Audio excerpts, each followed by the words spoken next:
Hello बच्चों, आज मैं आपको पढ़ाने वाली हूँ केमिस्ट्री का फर्स्ट चैप्टर, जिसमें आज हम पढ़ने वाले हैं केमिकल रिएक्शंस एंड इक्वेशन।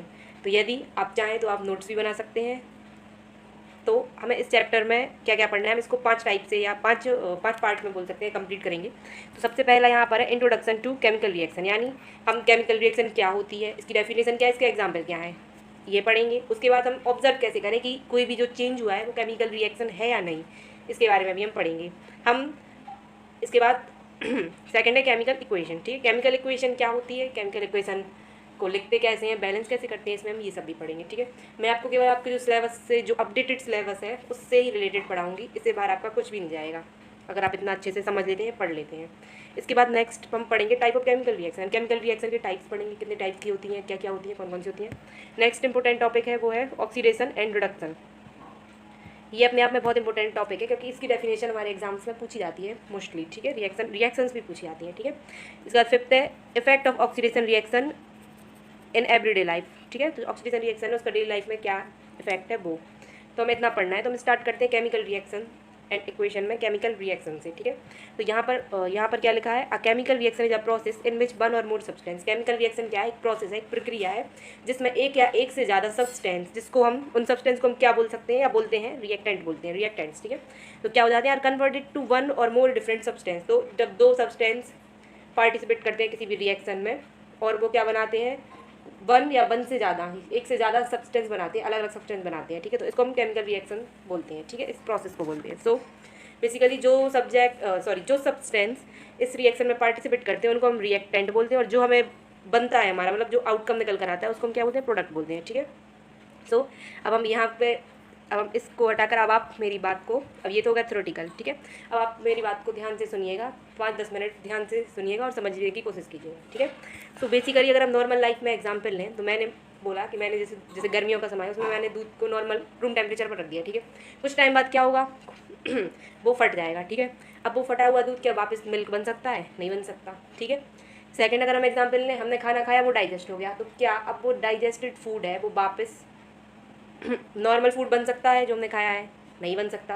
तो यहाँ पर क्या हुआ, चेंज हुआ। अब 9th क्लास में हम लोगों ने physical change and chemical change, 2 types के चेंज पढ़े होंगे।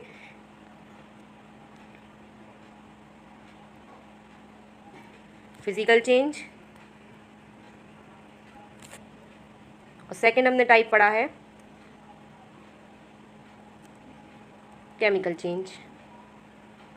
ठीक है, तो बेसिकली हमारे सिलेबस में इनका कोई काम नहीं है, मतलब हमें डिटेल में नहीं पढ़ना है, बट जो हमने अभी आपको एग्जाम्पल दिए तो वो क्या है, केमिकल चेंज है। ठीक है, कैसे, क्योंकि फिजिकल चेंज क्या होता है, टेम्पररी होता है, बट जो केमिकल चेंज होता है उसको हम वापस रिवर्स नहीं कर सकते हैं। ठीक है, जैसे कि मैंने एग्जाम्पल दिया, डाइजेस्टेड फूड वापस फूड में चेंज नहीं हो सकता है। ठीक है, इसी केमिकल चेंज को हम क्या नाम दे सकते हैं, केमिकल रिएक्शन नाम दे सकते हैं। ठीक है,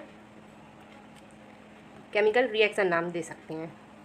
अब हमारी डेली लाइफ में तो ठीक है ये एग्जाम्पल चल जाएंगे, बट अब जैसे अगर हम उसको केमिस्ट्री की लैंग्वेज में देखें, तो केमिस्ट्री लैंग्वेज में हम इसको इस तरीके से बोलने लगते हैं कि जब 2 रिएक्टेंट रिएक्ट करते हैं तो कुछ प्रोडक्ट बनता है। ठीक है, इस तरीके से मान लो ए और बी क्या है, 2 रिएक्टेंट्स हैं, और सी और डी क्या है, प्रोडक्ट बन रहा है। ठीक है, तो ये केमिकल रिएक्शन हो गई।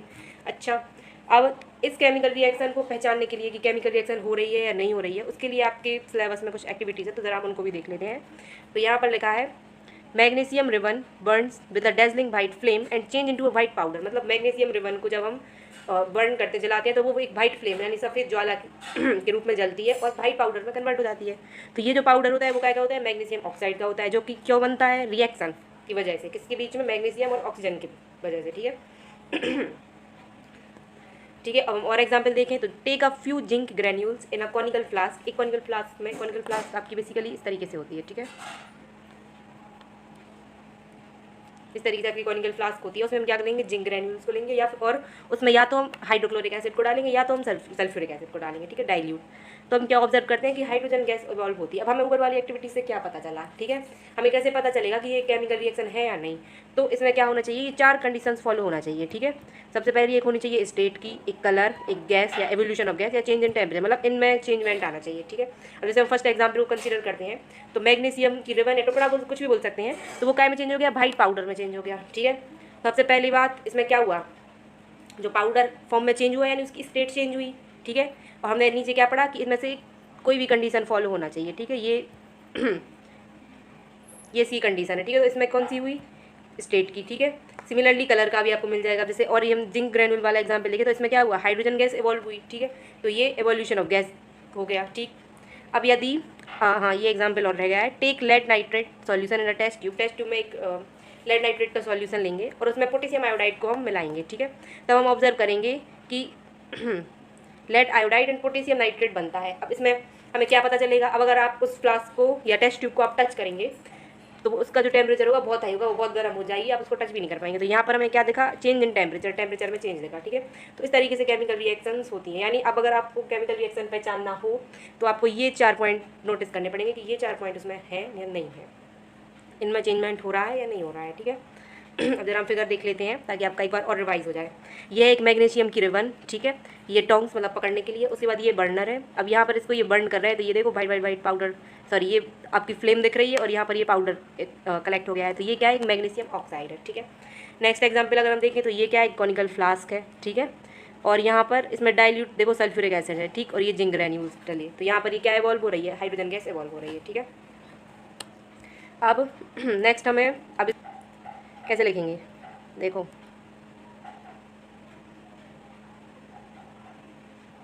मैग्नीशियम रिबन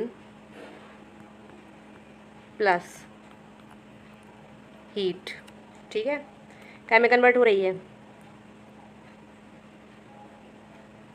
मैग्नीशियम ऑक्साइड में, ठीक है। इसी प्रकार अगर हम देखें तो सेकंड क्या है, zinc granules, zinc plus dilute को हम DIL करके लिखते हैं, डॉट लगा देते हैं, ठीक है।